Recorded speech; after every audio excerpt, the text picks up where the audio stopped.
Assalamualaikum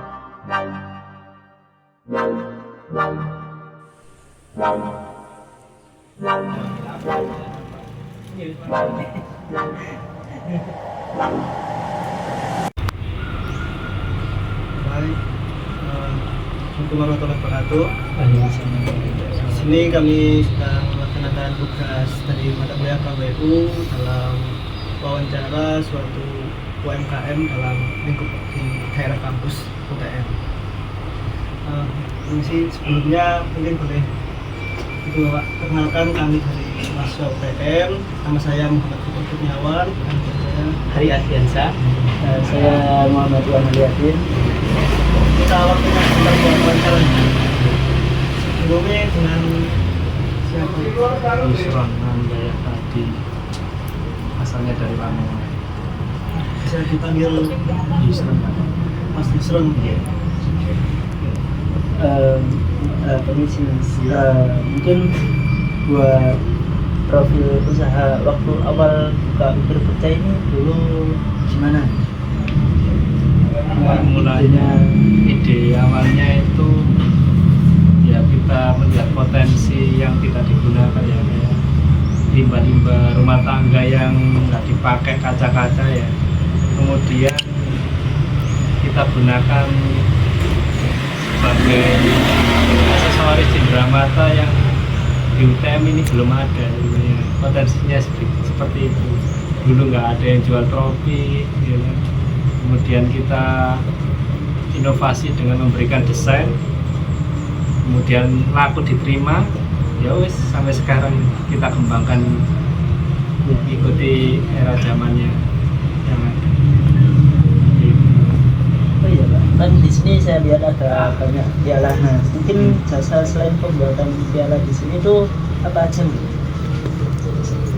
Produk utamanya kan kita plakat, spandel, sebetulnya buat kenang-kenangan magang, PKL, KKN, event-event besar, misal lingkup kampus, sekolah, perkantoran maupun karena instansi bupati dan lain-lain. Nah, di sini kita menambahkan produk, yaitu ya ada medali, ada figura, itu sebagai pelengkap sebetulnya untuk memenuhi apa ya, event apa misalnya seminar kan butuh figura kayak gitu untuk penghargaannya. Nah, mesti dari pelakat juga kita sesuaikan yang dibutuhkan apa aja, seperti itu. Di sini ada piala juga, kadang kan Agustusan kan masih berkaitan gitu loh Ya, jadi kita memang fokusnya untuk cindera mata apa ya, event-event acara untuk apa namanya, untuk pemberian hadiah. Iya. Iya. Kalau boleh tahu buat tahun berdirinya sejak kapan? Tahun berdirinya itu sebetulnya 2013, dari sejak saya kuliah semester 3, Ya. saya lulus kan 2016, kemudian itu masih dirintis 3 orang, Ya. kemudian keluar semua kerja masing-masing, akhirnya kan terpecah. Tapi saya tetap masih ingin melanjutkan, karena namanya juga apa, manajemen 3 orang kan pemikirannya beda-beda. Iya. Akhirnya saya fokus kerja cari modal, kemudian 1 tahun bekerja ikut orang, kemudian kita buka ruko di sini untuk membiayai permodalan apa yang sebelumnya kita rintis di 2013 yang lalu. Ya, jadi ya wujudnya sekarang ini sampai 2025, 7 tahun lalu. Mulai penempatan di sini itu tahun berapa? Oh, 2018 untuk yang sewa ruko. Jadi 2016 lulus, 2017 kan kerja saya keluar, kemudian saya balik ke sini 2018.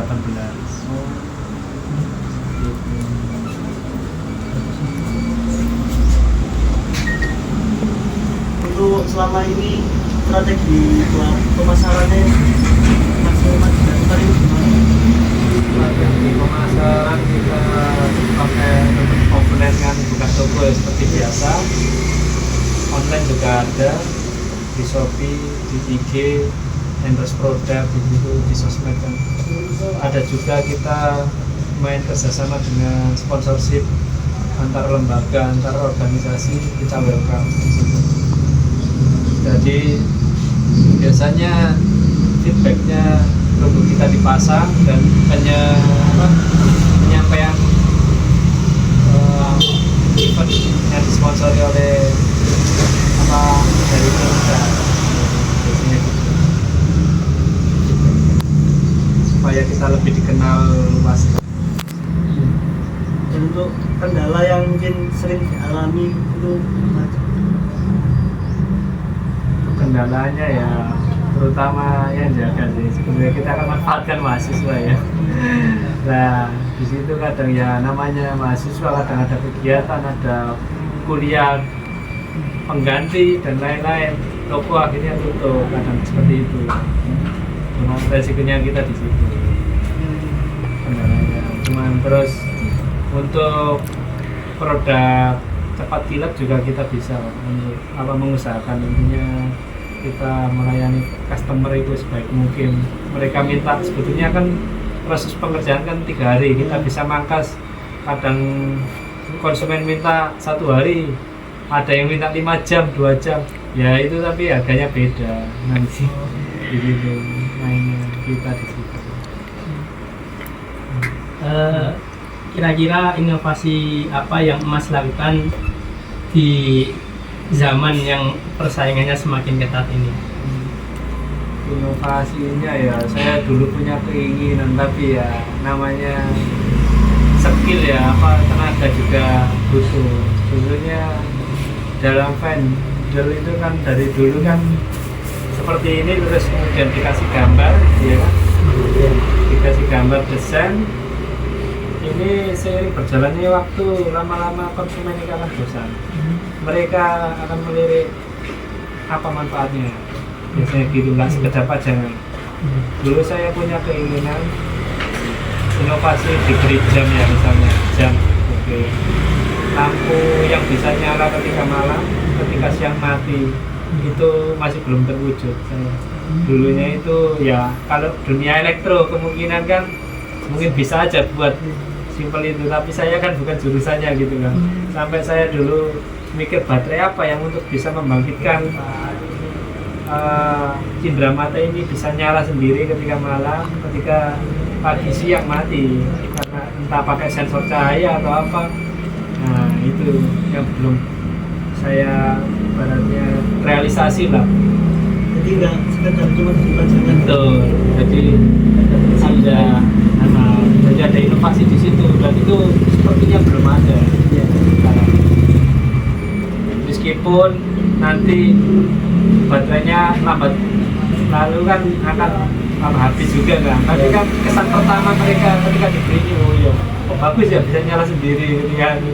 Nah, itu kan memiliki daya tarik tersendiri lah. Seperti itu, meskipun nanti harganya juga akan mengikuti, namanya orang suka kan apapun dibeli. Mungkin itu saja. Mungkin pertanyaan terakhir. Kalau dulu kan awal mulanya kan memanfaatkan apa yang ada ya, karena juga belum ada di sini. Tapi kalau kita melihat sekarang kan mulai banyak yang juga usaha seperti ini juga. Itu dalam pandangan Mas tersebut gimana? Kita tak peduli sih orang lain mau niru atau apa, yang penting kita ya inovasi terus lah. Kita menciptakan pembeda ya, meskipun ada yang sama seperti piala seperti ini ya, saya yakin banyak yang ingin meniru, mau tinggal beli aja. Mau namanya juga produk pabrikan, beda dengan yang custom yang kita buat, meskipun bentuknya sama tapi desain juga akan berbeda. Jadi itu kan udah memiliki ciri khas masing-masing. Sedangkan pemain kita kebanyakan juga yang memiliki usaha kayak gini kebanyakan bapak-bapak. Jadi terkadang ya tulisannya hitam putih, nggak ada desain gambarnya misalnya gitu, nggak menyesuaikan eventnya apa. Nah seperti itu yang kita tembak begitu.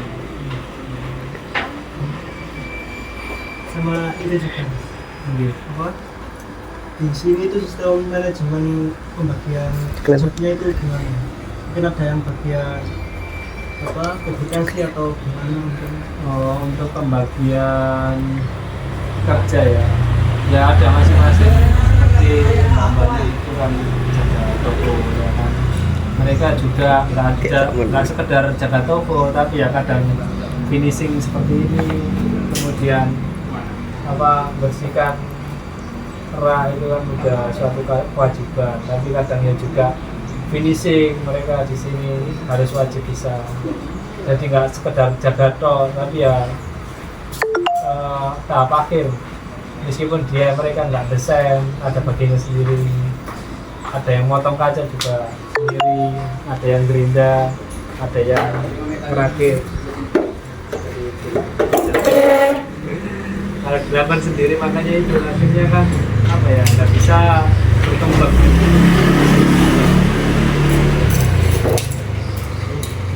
Kan tadi ada yang custom gitu Iya.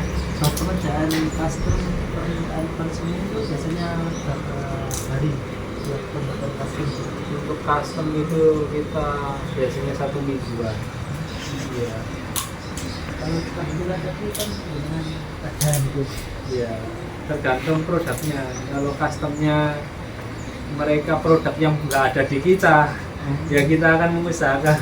Tapi kalau produknya masih kita bisa cover, ya wes kita kerjakan dengan sebaik mungkin. Seperti itu.